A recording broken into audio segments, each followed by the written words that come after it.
Hi, welcome to another episode of Hot Takes. Now, Warwickshire Council is a reform-led council, but it's decided that since its chief executive flew a pro-trans flag above the council offices there, it's going to remove the right of the chief executive to select which flag is flying.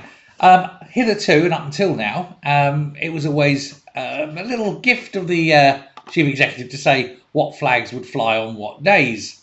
And now they've said, no, not having that. We're not having any pride flags, progress flags, trans flags, nothing. You fly the UK flag, you fly the St George's flag, you fly the county flag, but that's it. Now, I quite agree.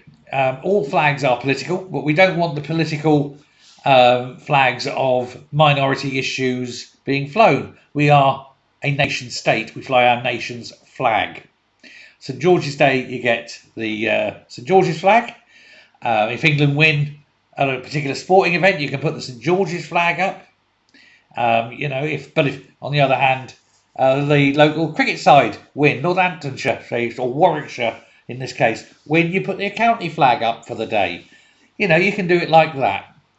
But otherwise, it should be the Union flag, not anything that's divisive. And if you think that the flag of your nation is divisive, I suggest you're living in the wrong nation. Please kindly find another one. But George Finch, Reform Councillor, we've spoken to him before, or spoken about him before, certainly.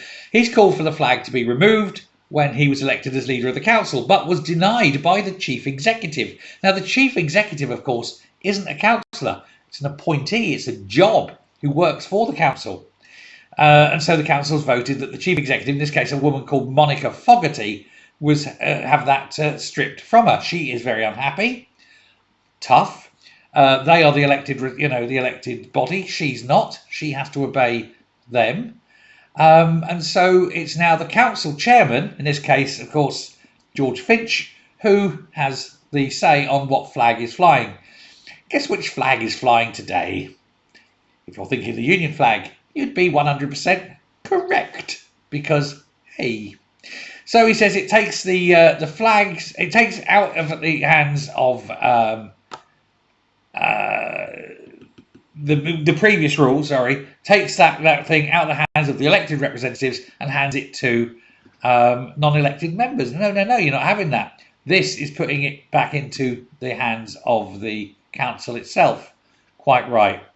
The Lib Dem leader is opposed to this. Jerry Roadhouse, I think, I don't know how you pronounce it. Roadhouse, I think it's pronounced Roadhouse. It's spelled Roodhouse. R-O-O-D, but I think it's pronounced Roadhouse. Hit back at claims, said that it means that, but now all the selection of flags are political. But they always have been, you idiot. But what this is, it's democratic. So it just seems that spam. Someone wanted spam.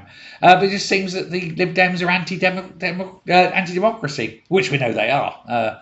They've got the word Liberal Democrat in their name, but they are neither liberal nor democratic, of course. So, they can do what the majority want. Democracy of flag. Finally, sense. You can see why, though, can't you, that the Lib Dems are a finished organisation. You can see why the Tories are dying. You can see why Labour is dying. You can see also why Reform are going to clean up, because they listen to the people.